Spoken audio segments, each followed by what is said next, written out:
Welcome to Nature Calls, Conversations from the Hudson Valley.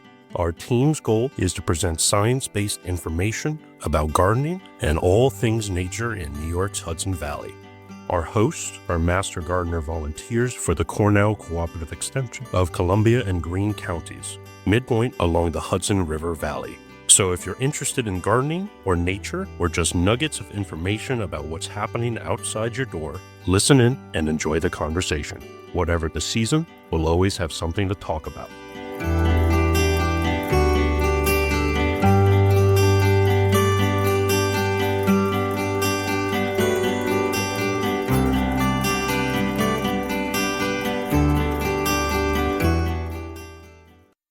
Welcome to Nature Calls, Conversations from the Hudson Valley.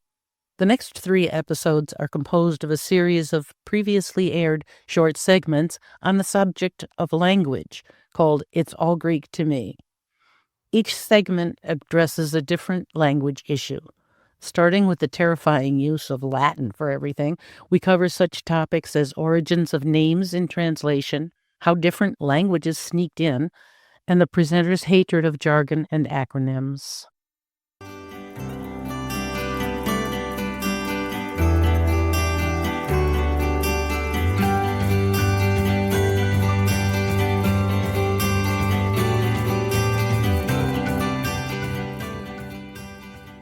Hello, and welcome to It's All Greek to Me. I occasionally drop in for a visit to Nature Calls, Conversations from the Hudson Valley. We'll be talking about those phrases and jargon and acronyms we hear every day. I admit I was one of those who pretended to understand when somebody dropped a comment about IPM or GMOs into a conversation. I once studied Latin, so I feel a little more competent there, but I never knew plants had habits. Each visit will unravel a few of these language mysteries. A couple of acronyms and a little jargon along with a Latin name are our features today. IPM. This means Integrated Pest Management. It's a style of pest control that began in the 70s as a reaction to the damage done by excessive chemical usage in farming and home pest controls. The goal is to do the least harm to the environment while protecting a particular crop. So instead of a crop duster plane flying over a field, the crops are inspected regularly and the pests, disease, insect, and animals are prevented from developing large enough populations to do economic damage. Much less extreme measures are taken and unintended consequences can be avoided, things like workers being harmed by working with dangerous chemicals. Another lively phrase dropped by activists is GMOs. We think we're against them usually, but we're not really sure why. So here it is in a nutshell. GMO means genetically modified organisms. Now, mankind has been messing with the genetics of other organisms since we arrived on the planet. First, we grew plants with selective breeding. That means we chose the most desirable plants of a group to reproduce and kept selecting one generation after another. Then later on, we started crossbreeding. Then in the 70s, again, the scientists found a way to introduce disease resistance, drought tolerance, and uniformity of produce via altering the genetic structure of crops. Legal issues arose because of ownership of patents that resulted in lawsuits when pollen from GMO plants drifted onto non-GMO plants in neighboring fields. Making crops resistant to pesticides allowed more lavish use of pesticides and a resulting resistance to said pesticides among the targeted weeds. The sci-fi aspect of GMOs resulted in widespread fears of other unintended consequences among humans, such as cancer and extreme allergies. It's a fascinating subject, and there will be no doubt which side of the discussion a person is on if they refer to GMO in their conversation. Also, what does it mean when someone talks about a plant's habit? Habit refers to the way a plant grows. An ivy plant would be described as having a creeping habit. A plant's habit is its expected style of growth. This is a clue to the mystery of tomatoes being determinate or indeterminate.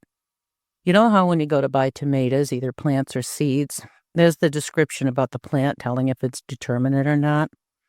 I bet you pretended you knew. A determinate plant has a determinate habit, which means it will stop growing at a particular size. If the plant is indeterminate, that thing will possibly try to eat your garden and grow until only the frost can knock it back. We haven't gotten to the biggest fear of many of us, the dreaded Latin. But once you understand the reason for using Latin, it becomes a lot more fun. And it doesn't matter how you pronounce it because, first of all, most people don't use it out loud. And second of all, there are arguments between scientists all the time because it seems there are two schools of thought about the classical pronunciation. Okay, the main reason for using Latin is a little thing called binomial nomenclature. Good one, huh? Literally, it means naming things by two names and is a system of identifying plants or animals. Latin is a language accessible from all other languages, and it isn't a living language subject to constant changes. Every plant has a Latin name.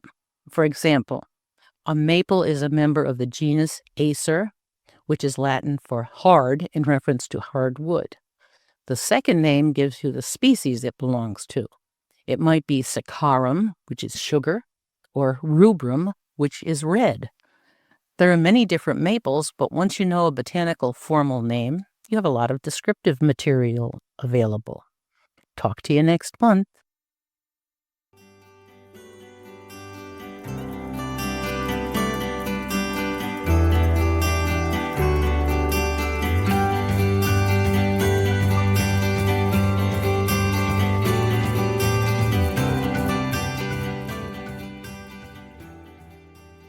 Hi, this is Jean Thomas again, and here we are at It's All Greek to Me. Our topics revolve around the language quirks of the botanical world. Acronyms and gardener jargon and the terrifying use of Latin are the usual subjects. When I discuss the Latin terminology, I'm breaking down the origins of the actual words used to describe the plants, and sometimes to describe the animals and insects that compete for them. So, it's time for a basic primer about binomial nomenclature. Yep, I'm going to use Latin to explain Latin. And I'm throwing in a little history lesson as a bonus. Here goes.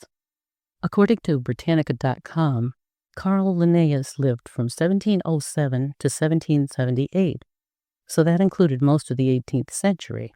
This was a time of great scientific exploration, and Linnaeus devised the system of naming plants with two names, kind of like people. The whole system goes through ever-shrinking categories, from kingdom to phylum to class, to family to genus to species. We're interested in these last two. A plant's name is the genus name, followed by the species name. So, in a person, the equivalent to genus is family name, and the equivalent to species is first name.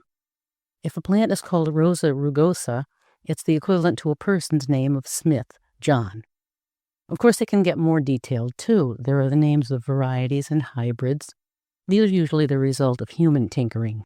So if there were a type of Rosa rugosa that was hybridized and named after somebody famous, it might be called Rosa rugosa Betty Boop. The human equivalent would be something like Smith John Jr. A lot of times, the variety or hybrid name is in Latin, so the fun continues. The phrase binomial nomenclature breaks down like this. Bi meaning two, plus nomial meaning of names is added to nomen meaning names again, plus clature meaning call out, or two-named name calling. It's part of a system called taxonomy, universally used by scientists to describe any known living thing, whether animal or vegetable. Now, my butterfly of a brain started to wonder if minerals have binomial nomenclature. I went to find out. What I found out was this. Living things are described according to their reproductive systems. Minerals don't have reproductive systems, so they're left out. Also, because they aren't living things. I also found out that Linnaeus actually tried to include minerals back in the day with a theory that salty fluids inseminated rocks. That theory never really got popular. This is the most basic description of a very complicated system, taxonomy. From taxis, arrangement, plus nami, method, equals a system of classification. The actual word taxonomy was built from these stepping stones by the French originally, who spell the word ending in IE, not Y. So you can impress your friends with that little tidbit. Well, we've just reviewed the system called taxonomy and the plant naming part that we will encounter most often. Once in a while, I'll refresh your memory as we plunge into the mysteries of the formal names of our most familiar garden friends and foes. Some skeptics will wonder why we're getting so uppity about names anyway. This is why. Common names are notoriously fickle. A Michaelmas daisy in England is an aster here. A robin in England is not at all related to our native robin. Ours is in the thrush family, theirs isn't. But you see how using the formal name means we're all talking about the same plant or animal. Americans think of corn as a particular vegetable, but the English are talking about grain, usually wheat, when they say corn. Remember, it wasn't until the 1500s that the explorers brought corn to Europe. They call corn maize or sweet corn.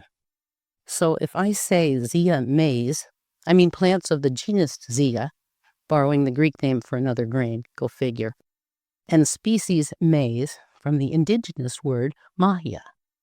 When I say it to any scientist anywhere in the world, it describes the same plant, no confusion. Until next time, or Tempest, this is Jean Thomas.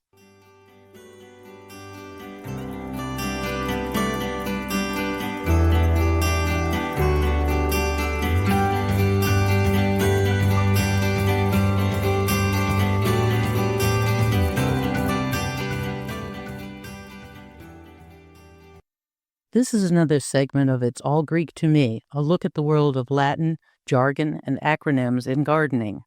I've been thinking a lot about color lately. I'm designing a garden and I want the shrubs to have more interesting things going on than just green leaves. There are many shrubs with colorful foliage and I'm learning how the botanical names are descriptive. Let's start with the most obvious.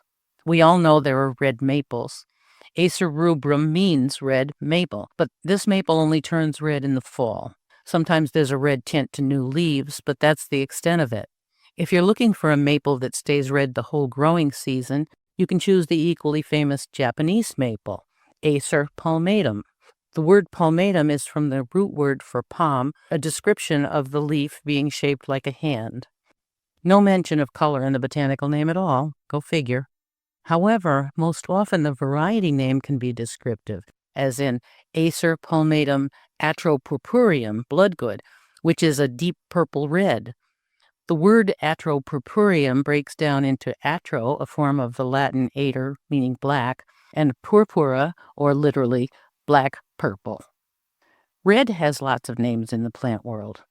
Phaseolus, a Latin name for cowpeas, adopted by Linnaeus for all related domestic beans, plus coccinea, reputedly from the Greek kaka for red, is known in English as scarlet runner bean. Another red is indicated by the word puniceus. This word is connected to the color red by a convoluted historical trail, leading back to the ancient Phoenicians, aka the Punic people, aka the purple people, because they traded in the dyes that made the then rare purple-red dyes that made this color.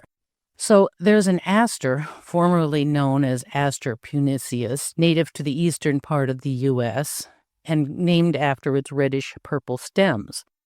Here's where things get sticky. The scientists recategorized it from the Acer genus to the Symphotrichum genus, so now it's Symphotrichum puniceus. What happened here is a result of DNA research by botanists. They found that most North American native asters aren't related to the European and Asian asters, so the New World asters got shuffled into a different genus. This was done so recently that most of us didn't even know about it, so we're in on a plant world scoop. I'm not sure how much I like it, though. I'm still a bit peeved from when they changed the Brontosaurus, a perfectly good name, to Apatosaurus. But that's progress. You can't please everyone, dinosaurs or not. Let's try for yellow. Aureum means golden, so if you look at a plant name that includes aureum, that's a clue that there will be yellow coloring in the leaf, stem, or flower. Lysomachia nummularia aureum, for example. Lysomachia is from the core words lysis, release from, and mache, strife. Nummularia is from the core small coin, and aureum from the core word for gold. So the common name for the whole genus is loosestrife, an uncommon literal translation of the genus name. And this particular one is describing the small golden coin-shaped flowers. The plant is commonly called moneywort or creeping jenny. Another hint that there will be yellow coloring is the descriptive lutea, from the core Latin word lutum, a weed used in dyeing things yellow. The more you peek behind the curtain of etymology, the study of the origin of words, the more often you'll find redundancy. Plants are often described as similar to another kind of plant or referring to a geographic location or a person's name. So binomial nomenclature could probably be a good deal more precise, but what fun would that be? How about white? Lots of plants have white flowers, and many gardeners are partial to the idea of an all-white garden. The easiest way to find a clue that a plant has white flowers or foliage is to look for the term albus or alba somewhere in the formal Latinized name. If you grow roses, you already know about this. Roses often carry the name alba for their white flowering varieties and hybrids. Salix, willow, alba, white, is the white willow shrub. Pretty straightforward, huh? The name translates directly in English to white willow. This refers to the fact that the underside of the leaves appears to be white. Another mouthful that's easy to interpret if you speak Greek is the common Leucanthemum vulgare. This is the familiar oxeye daisy that grows wild just about everywhere. Leucanthemum breaks down into leuc, white, and anthemon, flower. Then we switch from the Greek to Latin, vulgare, which means common or vulgar. So here we have the common white flower, aka daisy. We'll look at some other color-oriented terminology next time. Part 2 of the retrospective, It's All Greek to Me, is next.